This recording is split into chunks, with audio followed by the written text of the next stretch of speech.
Welcome to another episode of Practically Political. Great to have you here. I'm Dave Spencer. And I'm Carrie Sheffield. Wow, Dave, what times we live in. Let's get to it. Russia, it currently holds the presidency of the UN Security Council. But right now, Russia is invading Ukraine, a sovereign country, and it's needlessly provoking war.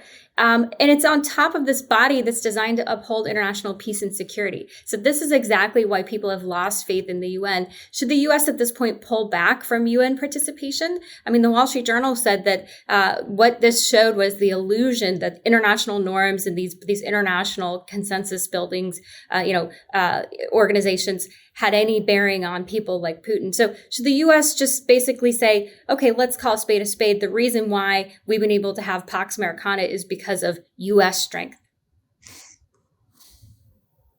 Well, I think there's a lot to unpack there.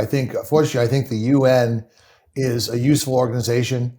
I think it's very good to have an organization where people can air their differences and their opinions. And there's certainly, I agree with you on the UN Security Council that because both Russia and China have permanent membership, that they're able to veto anything. China is infamous for this when it comes to anything to do with human rights or what they consider meddling in their internal affairs. And I think you're seeing the same thing with Russia. But there's nothing stopping Biden from making a speech at the UN and still using it as a forum to rally international support, which I think he needs to continue to do.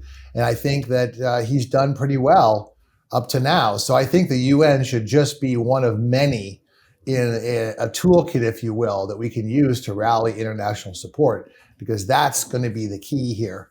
Okay, we have to prevent the new world order from reverting to the old one prior to World War II, which was essentially, might over right, and we've avoided that for over 75 years, and we need to keep doing it. That's my greatest concern.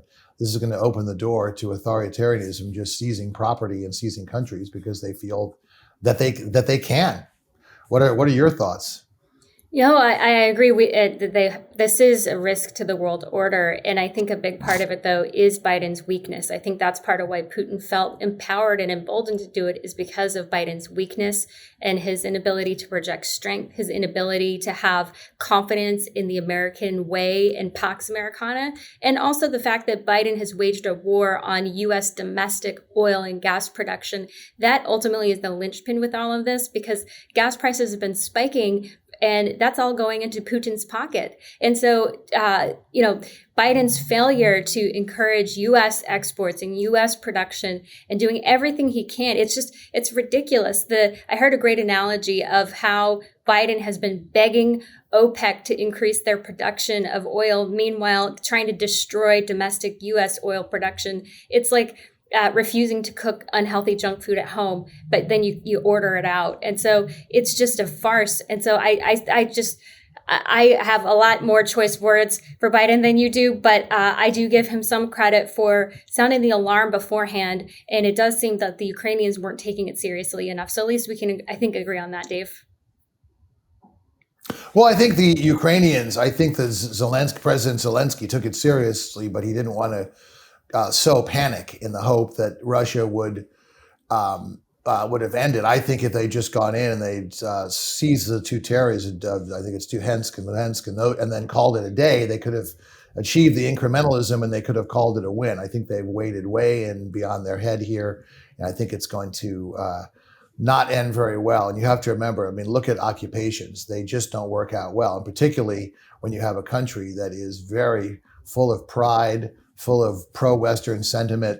It's not going to go well. And I think it could be the beginning of the end of the Putin regime. But we need to be firm, and we need to do something that really will affect Russia, and that's turning off their financial system.